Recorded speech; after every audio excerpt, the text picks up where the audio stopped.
Assalamualaikum warahmatullahi wabarakatuh. Waalaikumsalam warahmatullahi wabarakatuh. Jadi terima kasih udah datang ke ruang BK. Jadi bagaimana kabarnya anak-anak? Baik. Jadi sebelum kita mengawali layanan bimbingan kelompok pada kali ini, alangkah baiknya kita berdoa terlebih dahulu ya. Berdoa dalam masing-masing aja. Berdoa dimulai.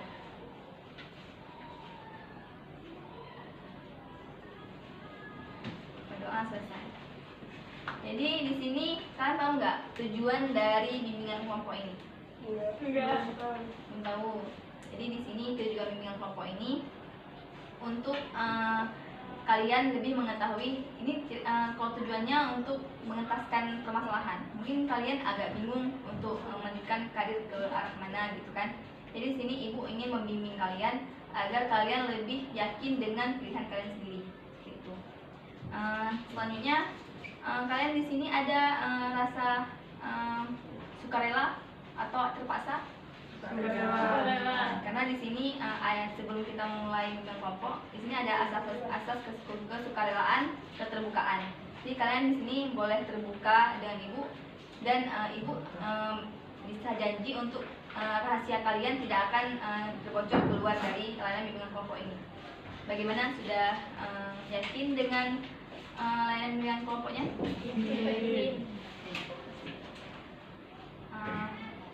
Jadi setelah ini udah nyaman nih duduknya. Nah, jadi kan sebelum kita memasuki dalam layanan bimbingan kelompok, ibu ingin mengetes kalian kefokusan, kefokusan kalian. Nah, jadi caranya ini ice breaking ya. Tepuk 1, tepuk 2, tepuk 3. Bisa. Ya. Tepuk 1, tepuk 3, tepuk 1, tepuk 2. Nah, ada yang pernah fokus, coba ulang. Tepuk 3. Ulang lagi. Tepuk 1, tepuk 3, tepuk 2, tepuk 1. Sekali lagi, ulang. Tepuk 3, tepuk 2, tepuk 3, tepuk 1. Nah, berarti udah fokus ya semua. Setelah ini sebelumnya kan ibu udah kasih nih kunci karir ke kelas kalian, kelas 3A 3A22. Nah, jadi setelah ibu merekap hasil dari kunci karir tersebut, ibu sudah melihat bahwasannya data dari kunci karir ini arah kemana aja gitu. Tujuan dari bakat atau karir kalian setelah melanjutkan ke universitas atau karir kalian. Di sini sebelum kita melangkah lebih jauh, ibu ingin mengenal satu sama lain gitu ya. Mungkin sebelumnya ada yang kenal dengan ibu? Jadi baik, memperkenalkan, nama Ibu Mayasari, ibu dari PPG Prajabatan Gelombang 1 dari kampus Universitas Syahwala. Jadi di sini sebelum biar kita makin kenal, karena ada yang bilang tak kenal maka tak sayang. Jadi dari sebelah kanan dulu ya. Baik. Perkenalkan, nama saya Dwi Dara Agustina. Dwi Dara Agustina. Jadi gini aja, pas bilang Dwi Dara Agustina bilangnya Hai Dwi gitu ya. Ulang. Perkenalkan, nama saya Dwi Dara Agustina. Hai Dwi. Ya. Perkenalkan, nama saya Natasha Mardani. Hai Natasha. Perkenalkan, nama saya Zaratul Fitri. Hai Zaratul. Perkenalkan, nama saya Nashwa Emiza. Hai Nashwa. Perkenalkan, nama saya Betty Gracia. Hai Betty. Perkenalkan, nama saya Nuratika Natasha. Hai Nuratika. Perkenalkan, nama saya Dira Afida. Hai Dira. Baik, dah berarti kalian udah semua ada kenal kan satu sama lain. Jadi di sini ibu ingin melihat setelah kalian isi dari kunci karir kalian. Yang pertama Dwi Dara Agustina. Dwi Dara Agustina.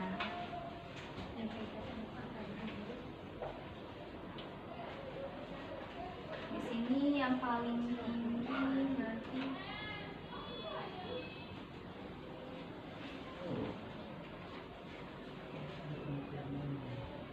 yang mana Dwi? Ini ya. Lebih ke sosialnya. Jadi di sini Yubi arahnya lebih ke guru TK, perawat, guru pembimbing, dan psikolog. Ada nggak yang merasa jiwa-jiwanya tuh lebih ke kader yang ibu sebutkan tadi? Nggak ada sih. Ada. Berarti kalau dari berapa nih, ada guru TK, perawat, guru pembimbing, psikolog, itu yang mana yang merasa paling yakin untuk Psikolog. psikolog berarti ya? Benar-benar. Jadi nanti setelah itu nanti kita diskusikan ya. Ini ibu satu-satu ibu sampaikan dulu. Selanjutnya namanya Natasha Mahbuni.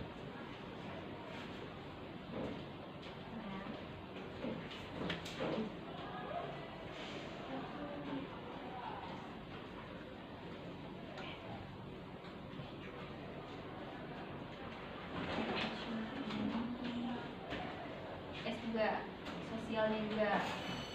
Bagaimana? Merasa nggak lebih ke sosialnya? Ya sosialnya tadi itu kan lebih ke merasa guru TK, perawat, guru pembimbing, psikolog. Ada merasa yakin ke profesi itu? Ada. Jadi sosial ini kan ini bersifatnya melayani, di mana kesabaran, empati, dan kemurahan hati menjadi karakter yang membedakannya dari profesi yang lain. Jadi karakter di sini juga tipe sosial ini juga ngerasa kayak sabar gitu, terus yang bersifat melayani kalau emang yang sosial. Gitu. Selanjutnya Zahratul Fitri.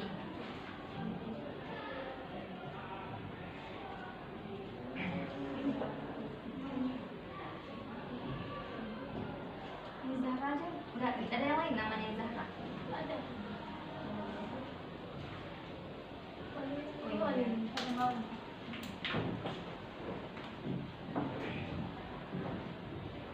Jadi Zahra yang paling tinggi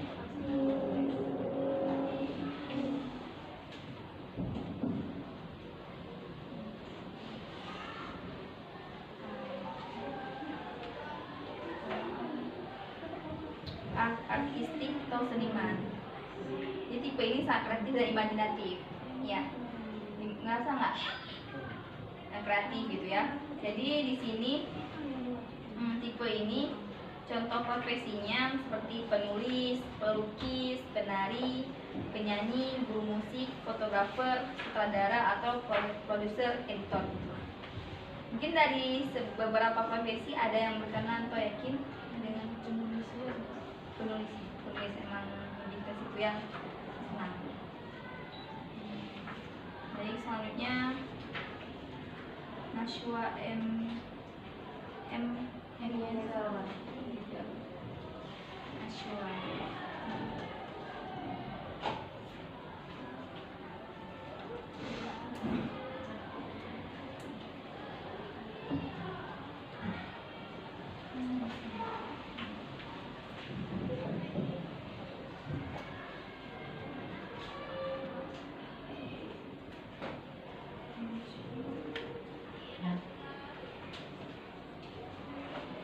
Nashwa juga lebih ke seni, sama berarti. Ini sosial, seni gitu ya. Seni kayak tadi profesinya penulis, pelukis, penari, penyanyi, guru musik, fotografer, sutradara atau produser, dan satu lagi editor. Yang merasa lebih yakin ke profesi yang mana? Nggak ada satupun.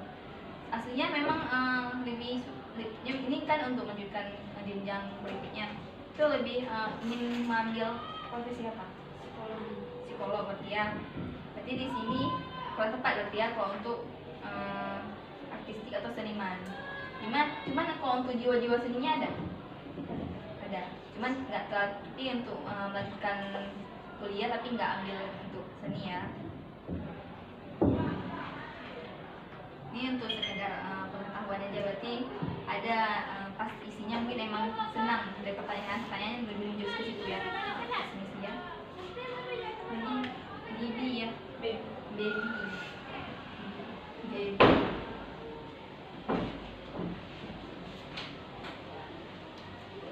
Kemana tuh baby ada isi? Ada.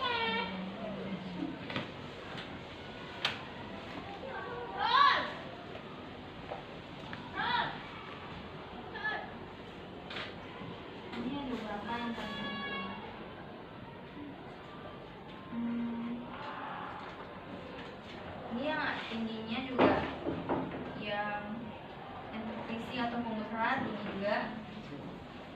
Terus konvensional atau orang mungkin juga tinggi. Dan satu lagi investigatif atau peneliti atau pengusut.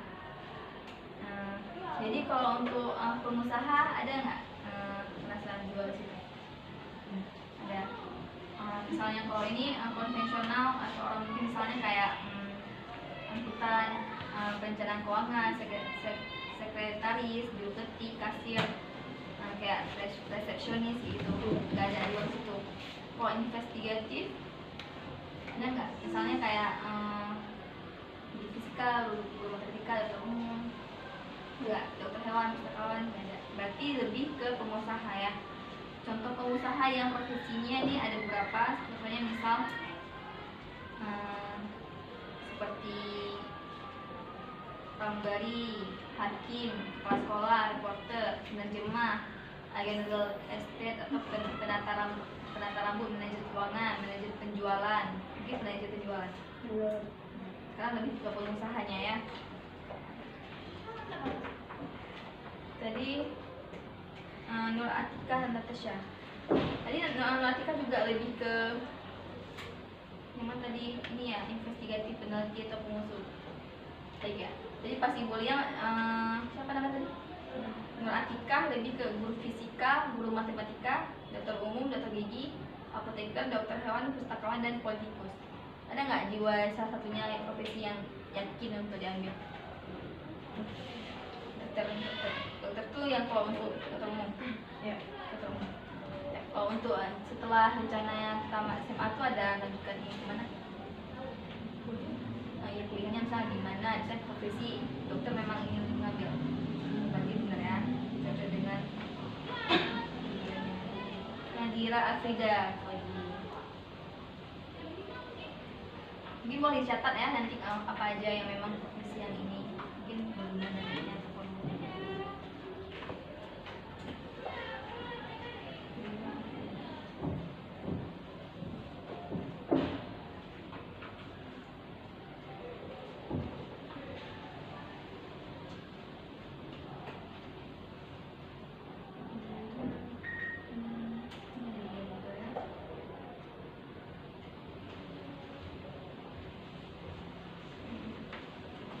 Afrida ada sama ini pengusaha sama konvensional. Kalau pengusaha kayak tadi juga yang kawannya ini, yang misal kayak agen penjualan, pramugari, hakim, kepala sekolah, reporter TV atau radio, penerjemah, penata rambut, manajer keuangan, manajer penjualan.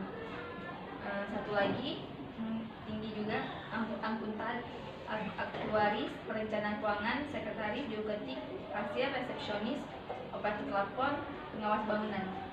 Itu yang memang lebih lebih ke situ karena dari hasil riset kemarin. Ada nggak dari dua itu yang memang cocok dengan kepribadiannya tadi Dira? Nggak ada satupun. Kok pengusaha? Ada pengusaha. Cuman setelah ini rencananya mau ngajar mana? KIP. SKIP. Berarti guru. Guru apa rencananya? Guru biologi. Guru biologi. Nah ini kan cuma untuk karir kayak data sekilas dari ini yang kalian. Mungkin setelah itu lebih lagi kayak lebih kembali lagi kepada kaliannya mungkin ya. Kalau memang ya cocok gitu dengan apa yang kalian isi dengan yang hasilnya gitu kok. Ada ya kemungkinan yang nggak cocok gitu kan. Jadi Ibu rasa mungkin di sini ada yang ingin bertanya mengenai profesi-profesi yang sudah Ibu sampaikan tadi. Ada nggak? Tanya aja untuk sharing-sharing aja. Mungkin ada kendala dari kebingungan untuk mengambil profesinya atau ada pertanyaan untuk kalian setelah melanjutkannya gimana Bu? Ini yang perkuliahan ini gimana? Mungkin ada yang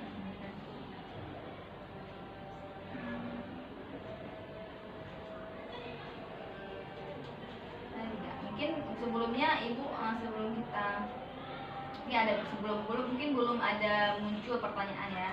Jadi ingin menampilkan video karir. Ada polanya loh. Coba kita lihat, kira-kira kamu termasuk yang mana?